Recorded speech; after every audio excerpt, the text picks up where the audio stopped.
What's up, y'all? Welcome to the recovery day.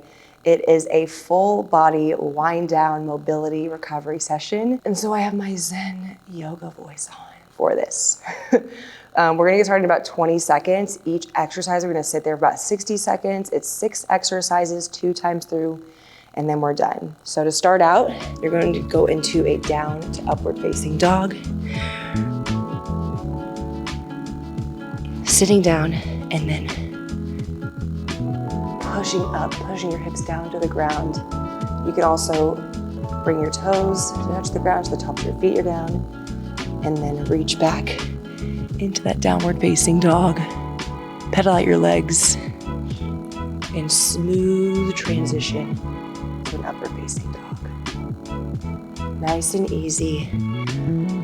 30 more seconds. So every time you go back into that downward dog or upward dog, try to sink just a little bit deeper, figure out where your body needs a little extra love, and just hang out there and breathe through it.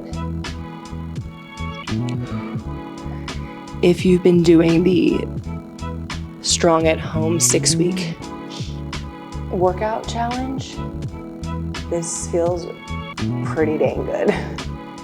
Move number 2, 3, 2, 1, come into a tabletop position. You're gonna reach your right elbow up, keeping your left arm on the ground, and then bring your right arm through, right shoulder to the ground. And then just stick to that one side, reaching up, twisting through your thoracic spine. Oh my God, what a tongue twister. And then sinking down, using your opposite hand that you have placed right by your head, push it into the ground to get a little bit more of a twist. But don't force anything here. If your body doesn't want to do it, just hang out where it feels the most comfortable. Big inhale, big exhale. These recovery sessions are extremely, extremely important, no matter what level of training you're at. But especially as you get older, paying more attention to how we're recovering and utilizing our time. In 3, 2, and 1. Meet me in a 90-90 seated position, meaning both legs are in that 90-degree angle. Twist, open up those hips. Opposite side, opposite leg, same thing. If you want to assist with it, you can lean back into your hands and then twist through your hips there. My hips honestly are really, really tight. So this is a really tough exercise for me, but going super slow through the motion, practicing it more, obviously helps out and makes me feel a lot better. And even just doing this for a couple minutes a day, I see the biggest difference in how I feel, in my strength even, just how my body feels, how much less it freaking hurts. In 5 seconds, we're gonna go into a hip opener. So meet me in that kneeling position. 3, 2, 1. Bring your left leg forward, right toe flat on the ground. Tuck your hips under your body and just push slightly forward into that front leg. You don't need to overextend here and go knees over toes. If you wanna go there, it feels good, you can, just keeping that heel on the ground. But the emphasis is really on that right hip flexor. A really good add-on for this is reaching up overhead with the same arm and then leaning over the bent knee, over the front leg. Really open up through that hip flexor. Tuck your hips up and under you while keeping your chest up. There really shouldn't be a lot of movement here. This, for me, feels like an insane stretch up and down my leg, right into that right knee. In 5, 4, 3, 2, and 1. We're gonna go into a standing position and then into a deep squat position. Hips up and hips down. If this is really uncomfortable, and it is for a lot of people because of that tightness in your hips, you can go into a wide sumo stance and kind of hang out here and twist through it. But ideally, toes pointed outwards, feet slightly outside of your hips distance. That'll give you a little extra room to keep your heels on the ground, keep your toes nice and light so you're not putting too much pressure into your toes. And ultimately, that's where I want you to be. I don't want you to be at a place where you're kind of doing like gremlin style up into your toes. So if going all the way down isn't your cup of tea right now, just go as far as you can without lifting your heels up. In 3, 2, 1, world's greatest stretch transition. You can drop your back knee if that's more comfortable for you, but hang out here or drop your elbow. There's a lot of different variations to this, but again, recovery is about you. It's about how you feel. It's about how flexible or non-flexible you are, and finding a starting place and knowing where to go and being really, really smart about it. If you can, lift that back leg up, drop your elbow down. You're just sticking to one side on this round. And then we'll switch to the opposite side on the next round. After this exercise, we go right back to the top into that downward to upward facing dog. Keep it up. Last 10 seconds. Stretch that hip flexor, stretch through that hip. 3, 2, 1. Breathe through it.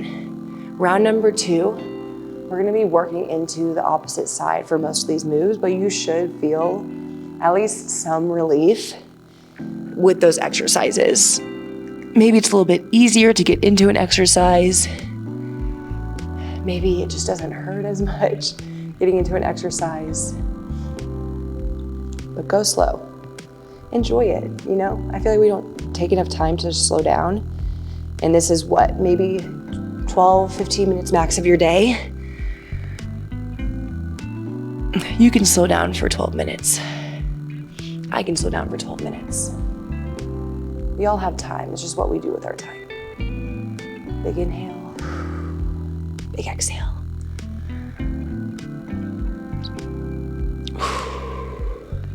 Going to thread the needle on the other side. Find that tabletop position. This time, your right arm stays planted. Left arm comes to the sky. Stretch, rotate through that spine, and then drive that hand through. Oh my God, this feels so good. Big inhale.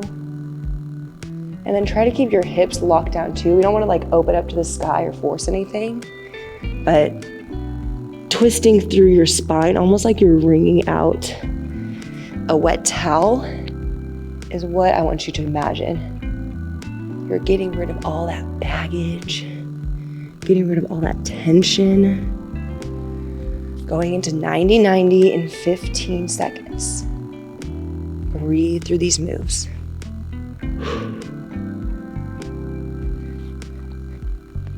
Last 3, 2, and 1. Let's get into those hips. You can also add on to this by leaning forward into that front leg. So you're gonna get a little bit more into your glutes. But your goal is to try to stay as upright as possible without using your hands if you can to get to the other side. If you have to lean back and give your hips a little bit more room to make that transition, that's okay. Again, listen to your body. Listen to what it needs. Don't force anything with stretching. It shouldn't hurt. It should be like slightly uncomfortable, but not to the point where you're in pain, you know? Especially with things like opening up your hips, finding that mobility, that range of motion. It should feel very good afterwards. In 5, 4, we're doing that kneeling hip opener in 3, 2, and 1. This time my right leg is forward, my left toes are back on the ground, tucking hips underneath your body, and then pushing them slightly forward. Add on by raising your arm, add on by that slight lateral lean. Nice and slow. Again, you can always bring it super far forward, working on that ankle mobility, but only if that heel stays on the ground.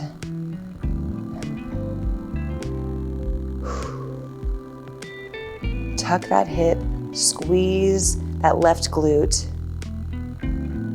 Feel that tension, that stretch all the way down that knee that's bent on the ground. We're hitting that deep squat in 5, 4, 3, 2, and 1. I'll demonstrate from the side this time, but keeping your back as flat as possible, sitting low, enjoying your time, looking out at the weather. Maybe it's a beautiful day outside, maybe it's not. Again, I get my yoga voice on when I get into recovery mode. I can't help myself. Sorry for sniffling. I'm still having, I think, like an allergy attack, and I don't know what it is. Ultimately, with that deep squat, you want to be able to like hang out here in this position for an extended period of time without pain, without it being super uncomfortable. Once you get to that point, your hips are going to feel so much better. Your low back is going to feel so much better because you're not carrying all that tension in your hips. Less than 10 seconds, and then we go into our final stretch, world's greatest stretch. 3, 2, 1, and here we go. Opposite leg now. Dropping your back knee if you need to. Dropping your elbow down.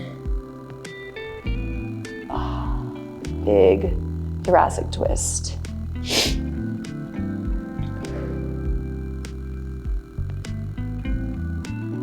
Nice, nice, nice, nice.